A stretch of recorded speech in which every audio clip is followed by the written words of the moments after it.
Hello बच्चों, कैसे आप लोग हैं? आपके सब मज़े में होंगे। मैं बहुत दिन से वीडियो नहीं बना रहा था। एग्जैक्टली मेरा भी एग्ज़ाम वगैरह चल रहा है, ठीक है। तो कुछ दिन और टाइम लगेगा, उसके बाद मैं कंटिन्यू आपका वीडियोस वगैरह जो है वो डालना शुरू कर दूंगा।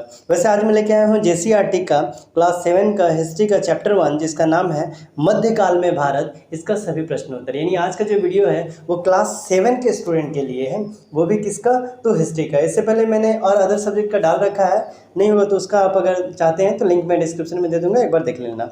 और चैनल पर नए हैं तो लाइक से सब्सक्राइब करके नोटिफिकेशन बेल को हिट करना ना भूलें। तो चलिए शुरू करते हैं। तो सबसे पहले जो है हमारे पास यहाँ पर में रिक्त स्थान दिया हुआ है, तो चलिए रिक्त स्थान को देखते हैं। रिक्त स्थान में दिया गया है, रिक्त स्थानों की पूर्ति कीजिए। सबसे पहला क्वेश्चन है अल इदरीसी एक डैश था। तो अल इदरीसी क्या था? तो भूगोलवेत्ता एवं लेखक थे। दूसरा है भारत का मध्यकालीन इतिहास डैश वर्षों के दौरान परिवर्तनों का अध्ययन है। तो ये कितना है? 1000 वर्षों का। गौ नंबर है नक्शा या मानचित्र बनाने वाला व्यक्ति डैश कहलाता है। तो इसको हम लोग मानचित्रकार कहते हैं। घ नंबर अरबों के सिंध विजय की जानकारी डैश नामक पुस्तक से मिलती है। तो इसकी जानकारी आपको चचनामा नामक पुस्तक से मिलती है। थोड़ा सा और करते हैं नीचे और यहाँ पे देखते हैं अंगो नंबर इतिहास की जानकारी के लिए किसी क्षेत्र के विशेष को डैश जानना जरूरी है। तो उनको क्या जानना जरूरी है? तो उनका भौगोलिक जो स्थिति है, परिस्थिति वगैरह, उनको जानना जरूरी है। दूसरा नंबर में आपका शायद यहाँ पर में मिलान चिन्ह दिया हुआ है, तो मिलान वाला भी हम लोग देखते हैं। मिलान में देखिए क्या दिया हुआ है, सही मिलान कीजिए। तो ये पुस्तक का नाम है या लेखक का नाम है? क नंबर है तहरीक हिंद, ये अल बिरूनी के द्वारा लिखा गया है। उसके बाद है तबकात नासिरी, ये आपका मिहांज उस सिराज के द्वारा लिखा गया है। ताज उल मासिर, ये हसन निज़ामी के द्वारा लिखा गया है। मसनवी जो है ये आपका अमीर खुसरो के द्वारा लिखा गया है। इसके बाद आपका क्वेश्चन आंसर आपको देखने को मिलेगा। तो क्वेश्चन आंसर से हम लोग शुरू करते हैं। पहला नंबर जो क्वेश्चन है, चलिए और थोड़ा जूम कर देते हैं, या अब ठीक है। पहला क्वेश्चन जो है 3 नंबर का, जियाउद्दीन बर्नी कौन था? तो जियाउद्दीन बर्नी 14वीं शताब्दी के प्रसिद्ध इतिहासकार में से एक थे। इसके बाद अगला क्वेश्चन है हमारे पास, थोड़ा इसको और नीचे कर लेते हैं क्योंकि ये थोड़ा सा ज़्यादा बड़ा हो गया। यस, चलिए। उसके बाद क्वेश्चन है हिंदू धर्म ग्रंथ भागवत गीता क्या संदेश देता है? तो इसका उत्तर हो जाएगा भगवत गीता हिंदू धर्म का पवित्र ग्रंथ है। इसमें ज्ञान, ठीक है, योग एवं कर्म योग के आधार पर किसी भी प्रकार के भेदभाव को मिटाकर समभाव का संदेश दिया गया। यानी ये बताता है कि सबको समानता रखो।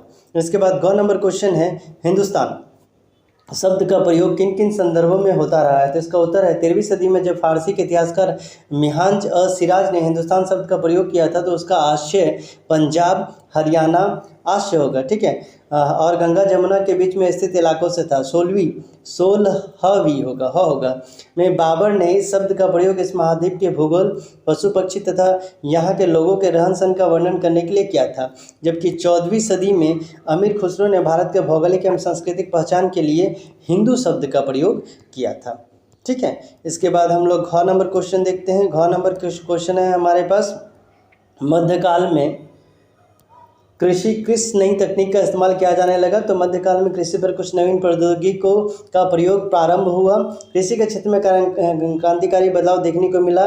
कतई में चरखे का इस्तेमाल होने लगा। इससे पहले चरखे का इस्तेमाल जो था वो नहीं होता था। अंगो नंबर है इस्लाम धर्म ग्रंथ कुरान शरीफ क्या संदेश देता है? तो उत्तर है कुरान इस्लाम धर्म का पवित्र ग्रंथ है। यह ग्रंथ एक ईश्वर की सत्ता को, एक ईश्वर की सत्ता को स्वीकारता है तथा प्रेम करुणा एवं उदारता में विश्वास का संदेश देता है।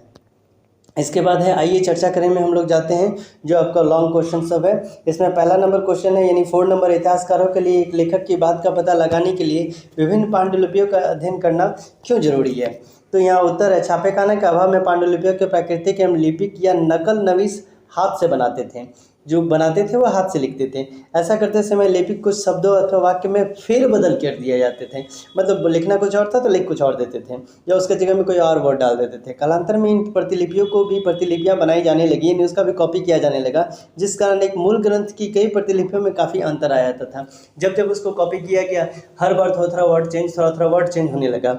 इसलिए इतिहासकारों को मूल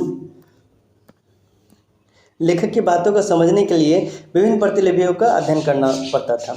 इसके बाद 5वां नंबर क्वेश्चन है, जब छापे कहने नहीं होते थे तब पुस्तकें कैसे तैयार होती थी? तो इसका उत्तर होगा, जब मुद्रण यानी प्रिंटिंग का आविष्कार नहीं हुआ था तब सारी पुस्तकें हाथ से ही लिखी जाती थी।